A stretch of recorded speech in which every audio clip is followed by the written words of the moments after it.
The theme this month is back in the day, and that's open wide. What that means is anything prior to now.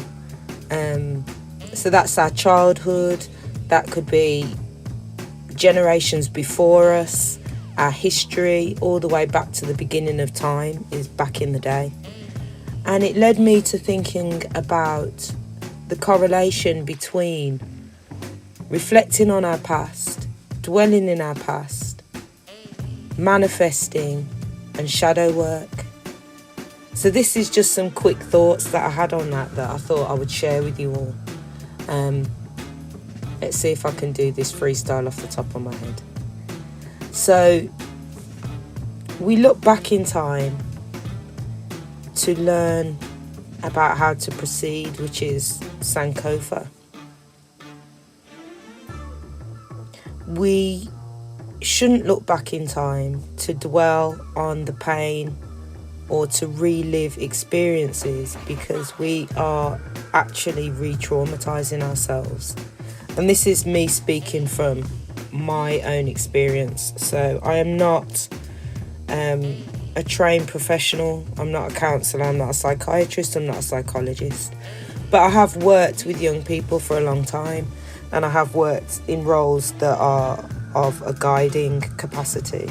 And I've got 2 children. I'm a mother, and I do a lot of work on myself. So that's really the foundation of anything that I'm talking about.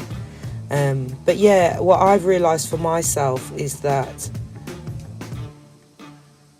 to stop being triggered by the pain of the past, we have to learn how to transmute that pain into something positive, into the realisation of the good and the lessons that it's given us. It's that perspective of, if we designed our life before we came here, if we chose what we were here to learn and who we're going to learn it with, that nothing is wrong and nothing is by accident. Even the choices that we make that we think are wrong, even the actions of others that appear to be cruel or wicked, they all serve the purpose of teaching us something, which is why we need to always look ahead and always look forward. Because when we dwell in the past, if our thoughts create our reality, and we're thinking about the past and we're thinking about negative things from our past, which isn't hard, by the way. I've had ruminating thoughts on negative things myself, so I know it's not difficult to experience. But when we do that, we are programming our reality. All the teachings around manifestation are about thinking and visualizing what it is that you want your future to look like. It's all about speaking the words and having the thoughts that create the reality in which you'd like to live. So if we are spending mental energy, thoughts, and verbal energy, words, on things from our past, talking about things from our past, dwelling on things from our past, particularly in a highly emotional state, we are programming that into our reality. Conversely, if we have the ability to quiet those thoughts, learn the lessons from it. For instance, one of the patterns in my own life is recognizing narcissistic behavior, something that I really didn't understand or know about. And then when I was going through certain things, it was a bombardment of this information. And once I started to look into it, I realised that I'd dealt with some really high-level narcissists in my own life. And the consequence of that to myself, because another part of it is the neural pathways. And when you feel constantly under attack, which is quite usual when you're dealing with high-level narcissists, you have to find ways to manage. and you develop coping strategies which in turn change the neural pathways in your own mind, in your own brain. So there's a lot of unpicking and unpacking and work that needs to be done to recreate new neural pathways. And the ways that I do that assist me are affirmations. Affirmations have been huge in my development. Meditation, not just sitting in quiet, but I do now see the value in all the things that I do creatively that are meditative. So whether that's singing, dancing, sewing, drawing, anything creative, exercise as well. You know, the mindset you have to get into if you're really training hard physically.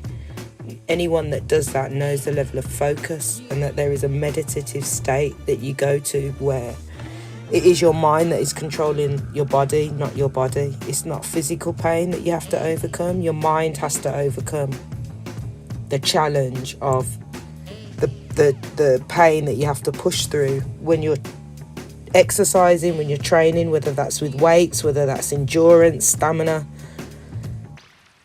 So these are ways to reprogram your mind, to quiet those thoughts that are ruminating, to take them from the front of your mind to the back. Back in the day, our history is laced with the good and the bad. It should be for everybody. So if we can shift our focus to be on the great times from childhood, the things that did grow us, the people that did help us, those that we learned from, those that showed us intense love, those that nurtured us, fed us, clothed us, protected us.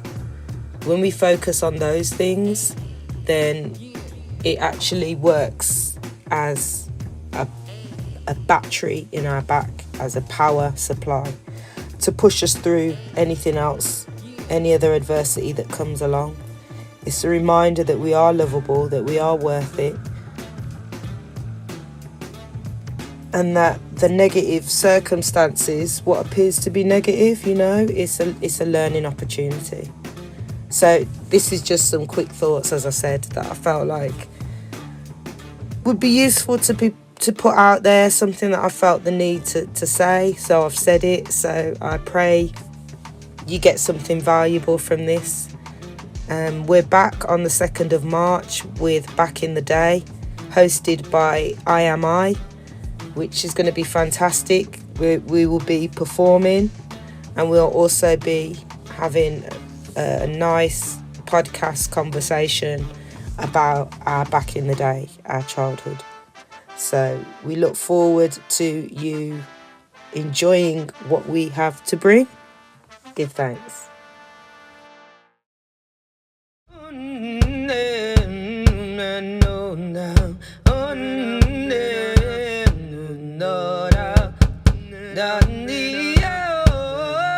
There must be smiles and laughter, joy and rapture, exalted, appointed, candour.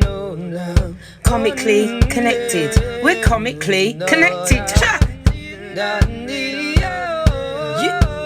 You comically connected. Yeah.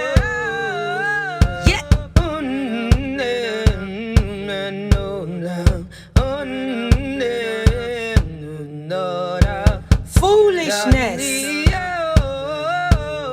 Constructed from attentive sense. The ability to resurrect. The great. From the test. Chuck.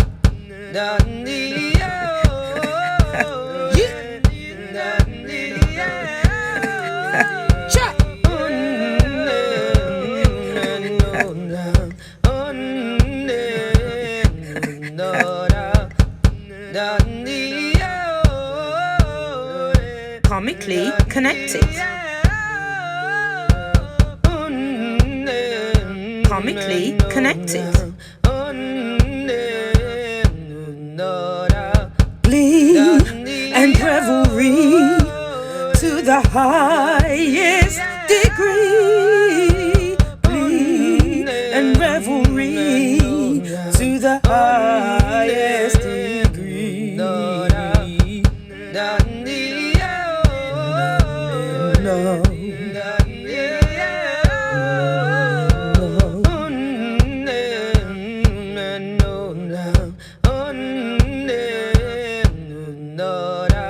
Glee and revelry to the highest degree. Glee and revelry to the highest degree. No.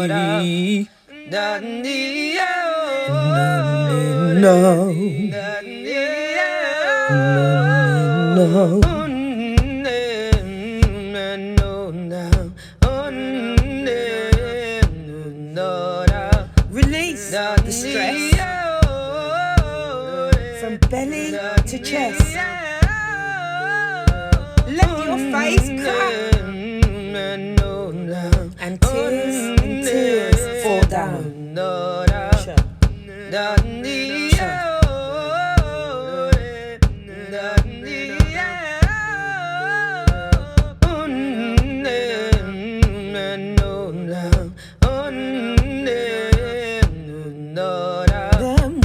Them ones, let me juice the years that turn back life. Them ones, let me juice the fears, turn back strife. Them ones that heal the pain and renew the mind. Them ones that let you know everything's right. Oh,